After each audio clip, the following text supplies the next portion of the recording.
우리말에 공든 탑이 무너지랴 라는 말이 있습니다. 공을 잘 들이면 잘 안 무너진다, 그런 의미겠지요. 그런데 공든 탑도 무너질 수 있는데 바로 그것은 시험이 들면 무너져요. 우리가 아무리 좋은 일을 잘 준비해도 시험을 들면 그것이 이루어지지도 않고 허사가 되는 일을 우리는 보게 됩니다. 그래서 예수님께서도 시험에 들지 않도록 깨어서 기도하라 그러신 거예요. 아무리 내가 뭘 할 수 있다고 아무리 힘있게 말해도 기도하지 않으면 시험이 들 수가 있고 그 시험이 들면 망치는 거죠. 우린 때로 뭔가를 할 때 바빠서 기도 못해 그런 말을 하죠. 일이 너무 많은데 기도할 시간이 없어 그렇게 말하지만 실상 그것은 잘못된 것입니다. 마틴 루터는 종교 개혁을 할 때 그가 나는 할 일이 많을수록 더 많이 기도해야 됐다. 내가 할 것이 많다면 그만큼 기도를 더 많이 해야 그 일을 효과적으로 이룰 수 있기 때문에 그렇습니다. 기도의 중요성을 모든 그리스도는 알고 있지만 특별히 기도의 중요성을 안 사람이 있다면 아마 사도 바울일 것입니다. 사도 바울은 그리스도를 본받으라고 말하면서 나를 본받으라 라고 말했는데 그 모든 의미 가운데는 예수님을 자신이 철저하게 본받으려고 했다. 그것은 십자가의 삶을 따라가는 그것을 포괄적으로 의미하지만 좀 좁은 의미로 본다고 한다면 예수님이 기도하신 것처럼 자신도 그렇게 기도했다. 하나님의 일은 기도 없이 할 수 없는데 예수님께서 이 십자가 사역을 이루기 위해서 기도했듯이 나도 기도한다. 그러니 너희도 나를 본받아서 기도해라. 아마 그렇게 말한 걸 겁니다. 에베소서는 교회론을 다루고 있는데 이 교회론은 창세전부터 그리스도 안에서 하나님이 계획하신 이 교회에 대한 이야기를 하고 있는 겁니다.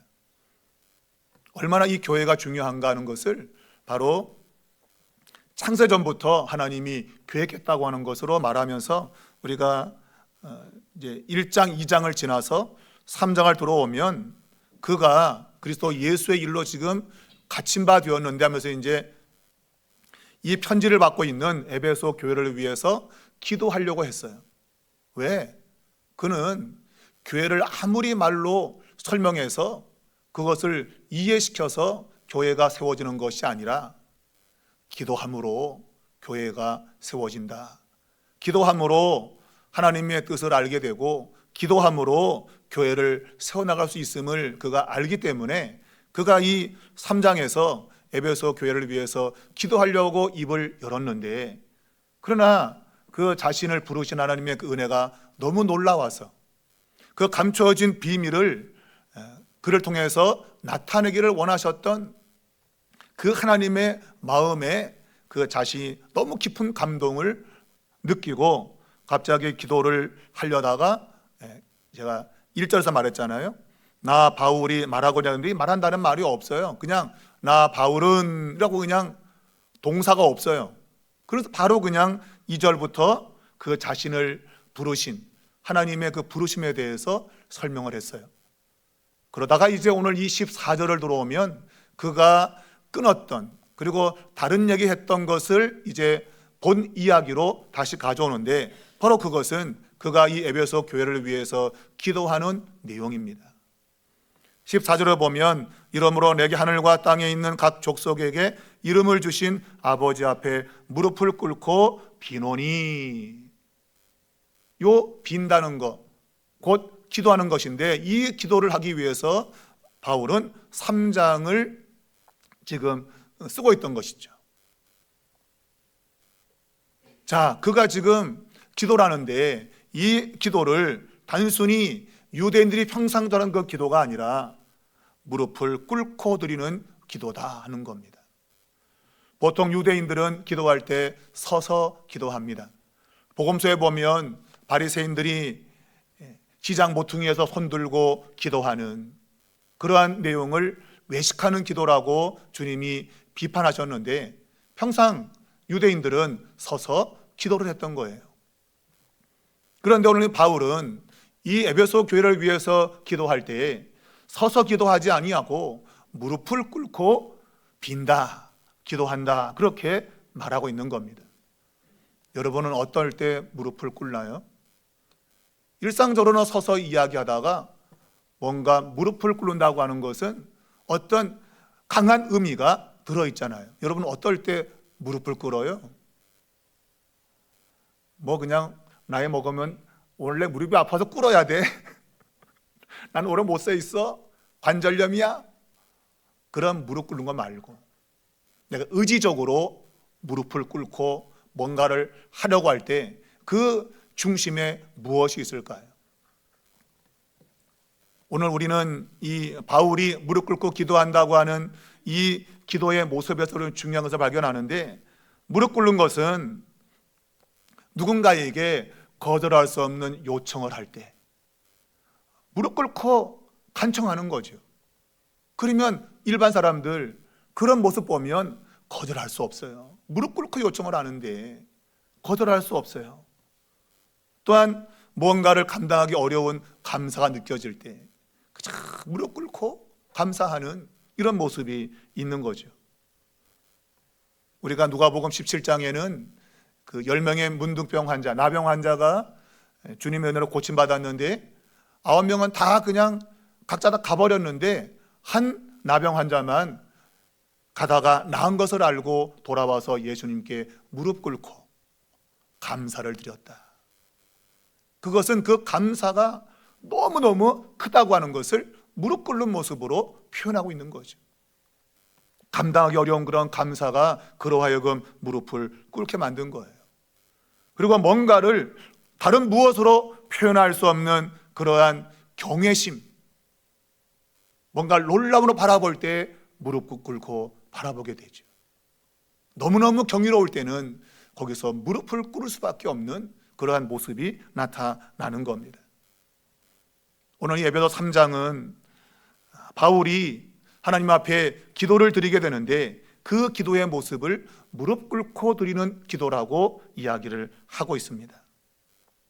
아마 그의 기도는 제가 설명했지만 무릎 꿇는 기도였는데 그것은 어떤 특별한 자세, 쉽게 말하면 하나님을 경외하고 뭔가 절박한 탄원이 있고 그리고 온전한 복종을 나타내는 그러한 모습이 그 무릎 꿇는 것에 있다, 그렇게 보겠습니다.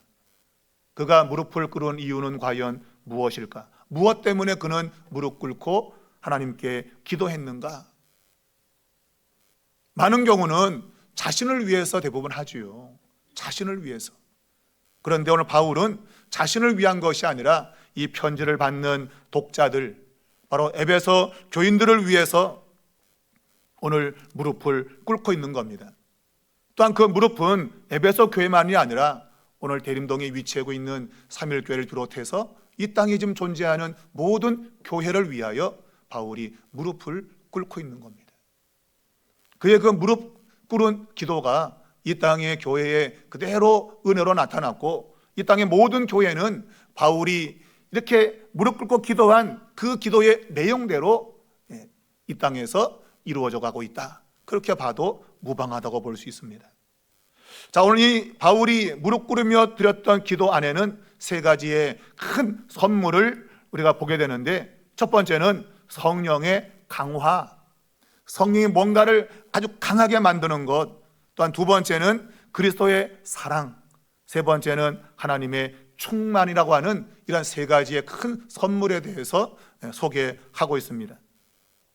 첫 번째 선물은 바로 성령이 강화하시는 우리의 속사람, 우리 안에 있는 이 속사람을 성령이 강건하게 하시는 것, 그것을 선물인데 그것을 위해서 지금 바울이 무릎을 꿇고 기도하고 있다는 말입니다.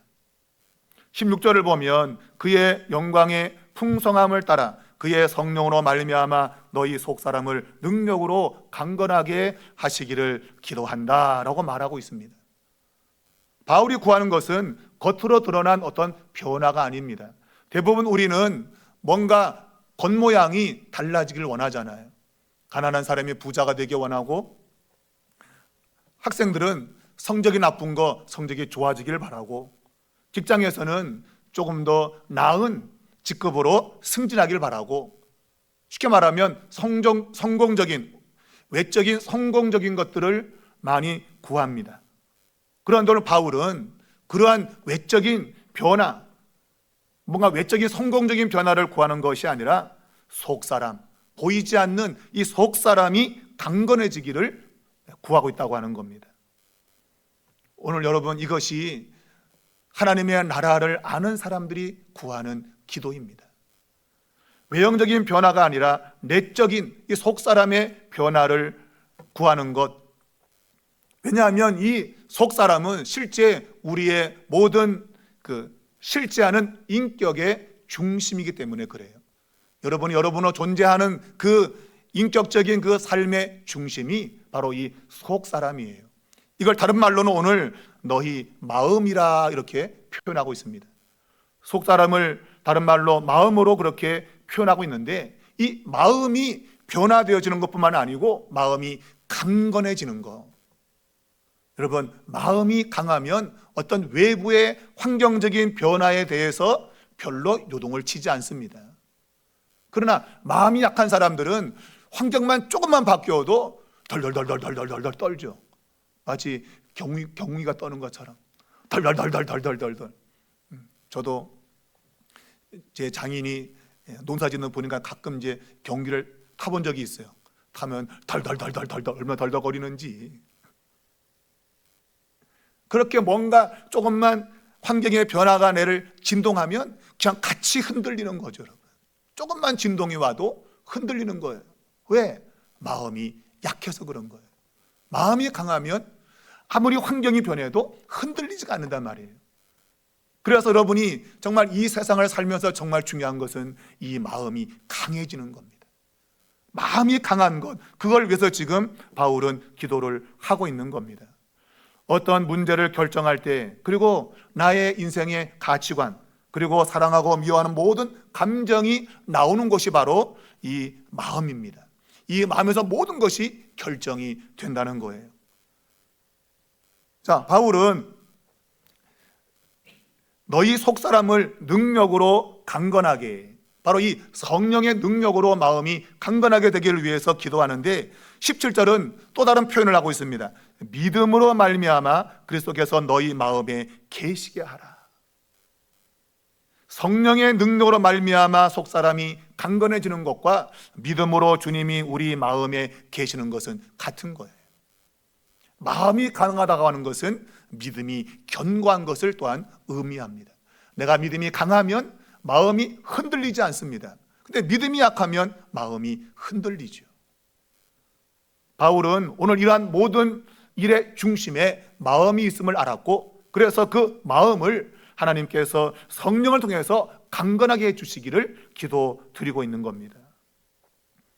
여러분, 때로 어떤 사람 겉으로 잘 지내는 것처럼 보이지만 그러나 속으로는 메말라 있고 걱정과 근심이 많고 그런 사람이 있습니다. 겉은 멀쩡한데 속은 아주 허한 사람. 저도 덩치는 큰 것 같은데 속이 허할 때가 있는 것 같아요. 그 사람 겉모습 보고만 그러면 아는 게 아닙니다, 여러분. 우리가 속빈 강정 그러잖아요. 겉은 멀쩡한데 속은 아무것도 없어. 여러분, 오늘 우리의 믿음의 삶은 겉으로 포장하는 게 아닙니다. 겉으로 환하게 웃는다고 웃는 게 아닙니다, 여러분. 그 속마음이 강건한 사람이 진짜 강한 사람입니다. 전 여러분이 어떤 외형적으로 그럴듯하게 보이는 것보다도 그 보이지 않는 내면이 강건한 사람이 되면 좋겠습니다.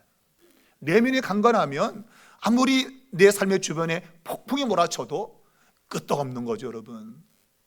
우리가 우습게 말하지만 들어와 폭풍아 와. 여러분, 적어도 그런 담대함이 있어야죠, 여러분. 조금만 그냥 흔들려 아이고 죽겠다고 막 벌벌벌 떨고 그냥 납작 엎드리고 막 이런 모습. 하나님은 우리가 그렇게 살기를 원하지 않으시는 겁니다. 우리의 속사람이 강건하다면 환경을 도리어 우리는 지배할 수 있습니다. 여러분과 저가 믿음을 통해서 성령의 능력을 통해서 그러한 삶을 살아낼 수 있기를 축복합니다.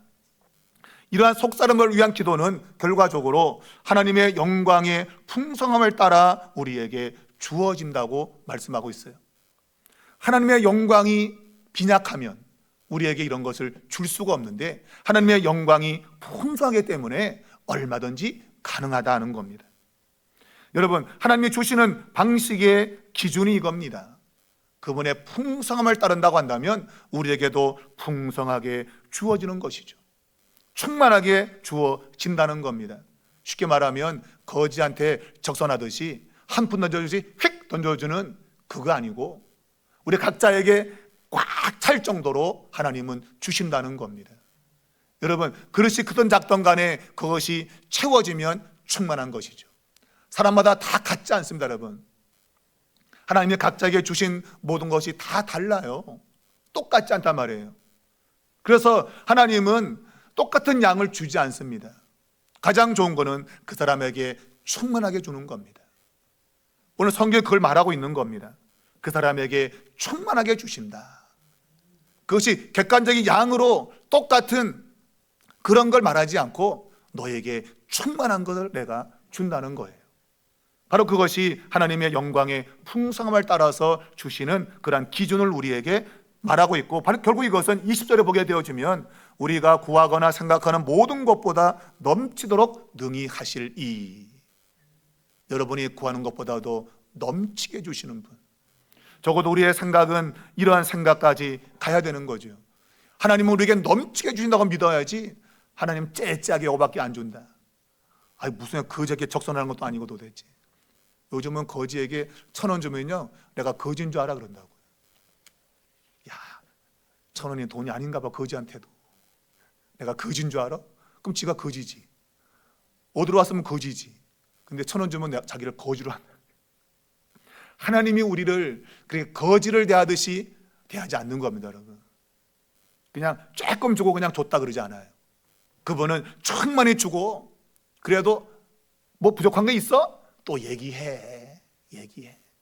제가 이걸 생각하면 항상 제 결혼할 때 생각이 나요. 제 아는 권사님이 저를 결혼시키려고 무지 애를 썼습니다. 이 변호사님 어때? 오늘 이 아가씨 마음에 들어? 안 들면 빨리 얘기해. 또 다른 또 갖다 댈 수 있으니까. 마음에 안 들면 또 다른 사람 또 준비되어 있으니까 얼마든지 빨리빨리 얘기하래. 마음에 안 들어? 얼마나 감사해요, 여러분. 이제 밑에 떨어져서 이게 아니고 마음에 안 들면 빨리 얘기해. 또 많아. 또 많다는 거예요. 결국은 그 많은 것 가운데 제 아내가 저에게 찾아왔어요. 정말 귀한 선물로 저에게 찾아왔어요. 적어도 이런 겁니다, 여러분. 하나님이 우리를 향해서 야, 내가 풍성한데 뭘 걱정을 해. 말만 해. 여러분과 저의 아버지는 바로 그런 분이십니다. 하나님 우리의 마음에 차고 넘치게 부어주신다. 그런데 우리는 우리의 이 속사람을 방치하고, 이게 참 중요한데 이걸 방치하고 다른 것을 많이 구할 때가 있었다. 환경적인 거, 눈에 보이는 것들만 구했지 보이지 않는 이 속사람을 위해서는 별로 기도를 안 했단 말이에요. 하나님 우리의 마음을 강하게 해주십시오. 나의 마음을 담대하게 해주십시오. 이런 기도를 잘 안 한단 말이에요. 아, 내 주머니에 돈 떨어졌는데 하나님 돈 좀 주세요. 맨날 환경에 의해서 흔들릴 것들만 자꾸 구하고 있었다. 속사람이 강건해지기를 구하면 그 강건한 그 마음은 어떤 환경에서도 두렵지 아니하고 담대하게 이길 수 있다는 말이죠. 여러분과 저에게 오늘 이 속사람의 강건함을 위해서 구하는 기도가 될 수 있기를 축복합니다. 두 번째는 헤아릴 수 없는 그리스도의 사랑에 대해서 말하고 있습니다. 그리스도의 사랑. 이 바울의 두 번째 이 기도의 축은 바로 사랑입니다. 그래서 오늘 본문 17절 이하를 보게 되면 사랑 안에서 뿌리가 박히고 터가 굳어져서 그리스도의 사랑의 넓이와 길이와 높이와 깊이가 어떠함을 깨달아. 여러분, 기도한다고 하는 것은 하나님의 이 사랑이 얼마나 큰가 하는 것을 아는 겁니다. 그걸 알고 기도하는 것과 모르고 기도하는 것은 엄청난 차이가 난다, 그 얘기예요. 여러분, 바울은 네 가지의 차원을 그리스도의 사랑으로 묘사하는데 바로 넓이와 길이와 높이와 깊이입니다. 아마 이것을 수학적으로 표현한다면 네 가지 차원을 합친 것이고, 이 네 개를 다 합칠 때에 바로 그리스도의 사랑을 온전하게 알 수 있다고 말하는 것입니다. 아마 말하자면 우주와 같은 모든 것을 다 담는 것을 이 네 가지 차원으로 설명을 하고 있습니다. 바로 이 넓이와 길이와 높이와 깊이는 그리스도의 사랑이 전 우주적일 만큼 크고 넓다는 것이죠. 그리스도의 사랑이 얼마나 크고 넓은가 하는 것을 이야기하고 있어요. 제일 먼저 바로 넓이입니다. 넓이. 그 사랑의 넓이는 차별이 없다. 유대인과 이방인, 남자와 여자, 자유인과 종, 장애인과 비장애인 모든 사람을 품을 만큼 넓으시다. 여러분, 그리스도의 사랑은 너무 넓어서 측량할 수 없다는 거죠. 우리가 앞에서 2장 12절에 보면 너희는 한때 언약에 있어서 외인이었다. 약속의 바깥에 있었다. 그런데 이제 그리스도 안에서 너희가 이 그리스도 안에 약속 안으로 들어왔다는 거예요. 차별 없이 모든 사람, 이 세상에 존재하는 모든 사람들이 이 약속 안으로 들어오게 됐다는 거예요. 바로 그것이 그리스도의 넓은 사랑 때문이다라고 바울은 말하고 있는 겁니다. 그 사랑은 창세 전부터 영원까지 이어지는 그러한 사랑이다. 또 높이에 대해서 말하고 있습니다. 여러분, 하나님의 그 사랑은 그리스도를 통해서 나타났는데 바로 그 사랑은 하늘의 가장 높은 곳, 모든 권세에 앉으신 그리스도의 자리까지 닿는 그러한 사랑인 것이죠. 하늘의 가장 높은 곳에 계셨던 바로 그분과 함께하는 그 크기를 가리키고 있고, 그 높은 곳에서 이 낮은 곳까지 오신 바로 그 사랑을 높이로 표현하고 있는 겁니다. 그분의 자리가 여러분 얼마나 높습니까? 여러분, 이 세상 가장 높은 빌딩이 제가 몇 층인지 모르겠는데, 두바이에 있는 건지 어딘지 잘 모르겠는데 하여튼 뭐 100 몇 층인 것 같아요. 우리가 그걸 높다고 말하지만 하나님의 보좌는 여러분 그건 상대가 안 되죠.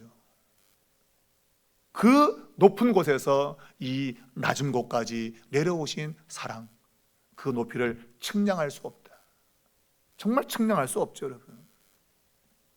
그리고 이 땅에 있던 우리를 하늘 보좌에 앉히셨다. 그래서 2장 6절에 보면 그리스도와 함께 살리셔서 바로 하늘에 앉혔다. 그 높은 곳까지 우리를 올리신 바로 그 사랑을 오늘 높이로 표현하고 있는 겁니다. 세 번째는 깊이입니다. 여러분, 하나님의 사랑은 우리가 가장 깊이 떨어진 곳까지 내려온 거죠. 바로 죄와 허물로 죽은 자리. 성경은 음부라 그럽니다. 땅에서 끝이 보이지 않는 그걸 음부라 그래요, 여러분. 스올 그러죠. 여러분, 그 어둠의 그 웅덩이는 끝이 없어요. 우리는 그곳에 떨어졌었는데 그리스도가 그곳에 있는 우리를 살려 일으켜낸 것이죠. 그러니 그 깊이야말로 측량할 수 없는 깊이라고 말하고 있지 않습니까? 여러분, 바울은 이 사랑에 대해서 놀라운 고백을 덧붙이고 있는데, 지식에 넘치는 그리스도의 사랑을 알게 하시기를 원한다라고 말하고 있습니다. 넓이와 길이와 높이와 이 깊이, 이 모든 것들에 대해서 우리가 알기를 원한다고. 이 말은 대부분의 그리스도인들이 사랑이 얼마나 크고 넓고 길고 깊은지에 대해서 알지 못하고 예수를 믿고 있다고 하는 거예요. 여러분, 그리스도의 사랑은 정말 우리가 이해할 수 없을 만큼 크고 넓습니다. 그러나 오늘 바울은 그 사랑을 알기를 원하고 있다. 알기를 원하고 있다. 아주 역설적이죠. 알 수 없는 사랑인데, 우리가 측량할 수 없는 사랑인데 그것을 알게 해달라고. 여러분, 신앙의 역설입니다. 우리 기독교의 이 그리스도의 사랑은 측량할 수 없습니다. 그런데 그것을 알게 해달라고 지금 기도하는 바울, 이것은 단순한 머리로 아는 것이 아니라 우리의 삶의 자리에서 경험되는 사랑입니다. 여러분, 이 땅을 살아간 날 동안에 시시각각 다가오는 여러 가지 문제 속에서 그리스도께서 여러분과 함께하며 그 모든 삶 가운데 그분의 사랑을 나타내 주시는 것, 오늘 그것을 바울은 경험하기를 위해서 기도하고 있는 겁니다. 단순히 여러분 머리의 지식으로 이해하는 게 아니라 성경의 지식은 우리의 삶을 통해서 확증되는 것을 온전한 지식이라 그래요. 여러분, 지식은 단순한 허공에 있는 게 아닙니다. 내 삶으로 그것이 경험되는 것을 성경은 지식이라 그래요. 그것을 그리스도를 아는 것이라 그럽니다. 여러분, 오늘 주님께서 우리에게 베푸신 사랑은 측량할 수 없는데, 헤아릴 수 없는 그러한 사랑인데, 오늘 바울은 그 사랑이 우리의 삶에서 경험되기를, 실생활에서 그것이 경험되기를 이야기하고 있어요. 여러분은 주님의 사랑을 삶의 자리에서 생생하게 경험해 본 적이 있습니까? 아마 대부분이 주님의 사랑을 생생히 경험한 사람들은 아마 대부분 이런 자리일 겁니다. 가장 큰 실패의 자리에 있었을 때, 그럴 때 주님의 사랑을 아마 생생하게 경험할 겁니다. 또한 더 이상 나는 회복 불능이야 라는 그러한 생각이 들 때, 그리고 내가 감당할 수 있는 무거운 짐을 지고 인생을 걸어갔을 때, 그럴 때 주님의 사랑을 우리는 경험하게 될 것입니다. 이것이 바로 그리스도의 실제적인 사랑이라고 바울은 이야기를 하고 있습니다. 그런데 바울은 이 사랑을 오늘 모든 성도와 함께 알기를 원하고 있습니다. 이게 참 중요한 것입니다, 여러분. 그래서 교회가 필요한 것입니다. 이 사랑을 너 혼자 아는 게 아니고 모든 성도와 함께 알아라, 함께. 여러분, 제가 늘 강조하지만 정말 신앙의 진수를 경험하지 못한 사람들 대부분은 혼자 믿는 신앙입니다. 교회 몰래 왔다가 기도하고 예배하고 찬양하고 몰래 가는 사람, 이런 사람들은 하나님의 사랑을 깊이 있게 경험하지 못합니다. 오늘 바울은 이러한 그리스도의 사랑은 모든 성도와 함께 알게 된다는 겁니다. 교회 공동체에 내가 들어갔을 때 비로소 이 사랑을 공동체 속에서 경험하게 된다고 하는 겁니다. 여러분, 말했지만 넓이와 높이와 깊이와 길이, 이 모든 것들은 각자가 살면서 경험하는 거. 어떤 사람은 넓이의 사랑을 경험하고, 어떤 사람은 길이의 사랑을, 어떤 사람은 높이의 사랑을, 어떤 사람은 깊이의 사랑을 경험해요. 그러한 자신의 경험들을 공동체에서 함께 나누게 될 때, 야, 그리스도의 사랑이 바로 그런 것이었구나 하는 것을 총체적으로 내가 알게 되는 겁니다. 사랑하는 여러분, 모이기를 힘쓰십시오. 힘들고 어려워도 모이셔야 됩니다. 그 믿음의 지체와 함께 모이는 그곳에 그리스도의 사랑이, 그 놀라운 사랑이 경험된다고 하는 것을 여러분 꼭 기억하시기 바라요. 마지막 세 번째는 하나님의 모든 충만으로 충만해지는 것. 이것에 대해서 오늘 바울은 이야기합니다. 이 기도의 마지막 이 간구는 가장 담대한 기도라고 말하고 있습니다. 신학자인 J.A. 로빈스는 이렇게 이 구절을 주석을 했습니다. 지금까지 표현된 기도 중에서 더 담대한 간구는 없다. 이 간구는 최고의 담대한 간구다. 이것보다 담대한 기도는 없다는 거예요. 왜 그럴까? 오늘 본문에 보면 하나님 자신의 충만으로 충만해지기를 간구하기 때문에 그래요. 하나님의 충만을 한다는 얘기는 그분이 우리에게 임하시고 그분이 우리에게 능력으로, 생명으로 다스리고 통치하는 것을 다 합해 놓은 것입니다.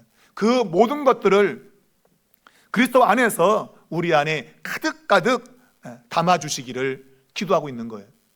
여러분, 이것만큼 여러분 담대한 기도가 없는 거죠. 하나님 가지고 있는 전부를, 충만한 것을 나한테 그리스도 안에 담아서 주십시오. 그런 기도거든요. 이것만큼 담대한 것이 없죠. 여러분, 하나님은 끝이 있을까요? 한계가 있을까요? 없습니다. 오늘 그것을 바로 하나님의 충만으로 표현하고 있어요. 한도 끝도 없는 그것을 하나님 나에게 달라는 기도예요. 교회에 달라는 기도예요. 여러분, 많은 사람들이 바로 이런 것들을 잊어버리고 사는 거죠. 하나님의 충만, 한계가 없는 그 충만하심에 대해서 우리는 믿지 않고 산다. 그런데 오늘 이 바울의 기도는 그 한정 없고 한계 없는 하나님의 그 충만을 교회에 부어주시기를 기도하고 있는 거예요. 여러분, 이것만큼 담대한 것이 없죠. 하나님의 충만을 우리에게 주시옵소서.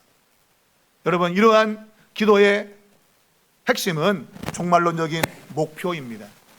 교회는 충만을 향해서 나아가는 겁니다. 바로 그 충만은 우리의 기도를 통하여 일어난다고 말하고 있는 겁니다.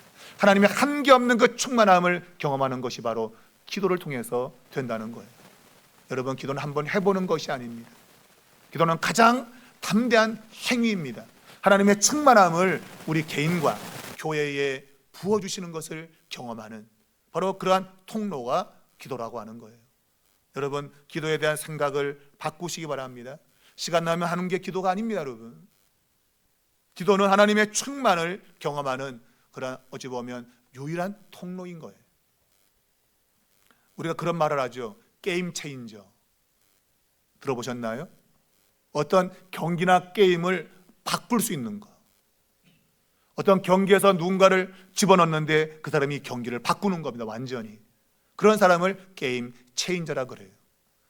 지금 우리가 남북이 대치하고 있는데 북한이 탄도미사일을 개발했잖아요. 그 탄도미사일이 전쟁의 게임 양상을 바꿀 수 있다는 거예요. 무시무시한 겁니다, 여러분. 특별히 이 ICBM 대륙간 탄도미사일은요, 미국도 두려워하는 거예요. 평양에서 발사해갖고 미국까지 타격할 수 있다면 미국도 두려운 겁니다, 여러분. 그 대륙간 탄도미사일. 우리는 그것을 가리켜서 게임 체인저라고 그래요. 한순간에 게임을 바꿔놓는 겁니다.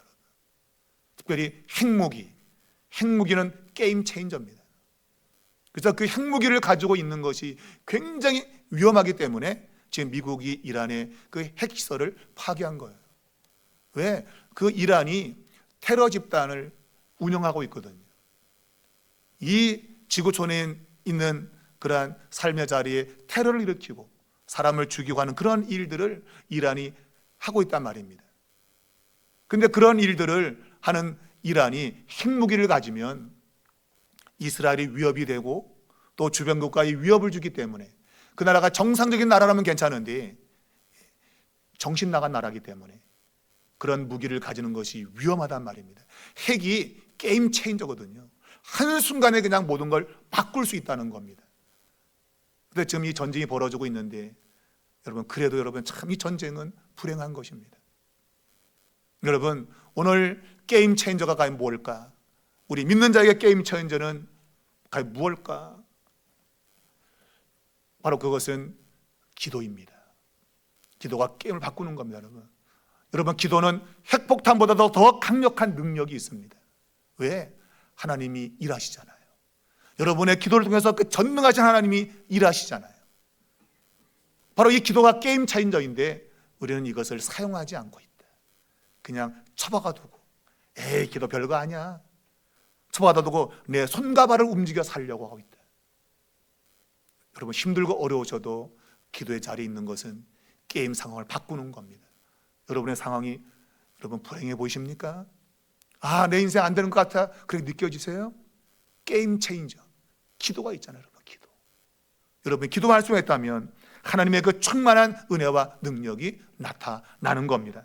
그래서 바울은 지금 이 3장 14절 이하에서 간절한 기도를 무릎 꿇고 하나님께 드리고 있는 겁니다. 하나님, 꼭 이 기도에 응답해 주십시오. 하나님의 충만함이 교회에 부어지게 해 주십시오. 성령의 능력으로 각 그리스도인들을, 그 속사람을 강건케 해 주십시오. 얼마나 간절한 기도이길래 그는 일반적으로 서서 하지 않고 무릎을 꿇고 기도하고 있다. 그만큼 이것은 중요한 기도라는 겁니다.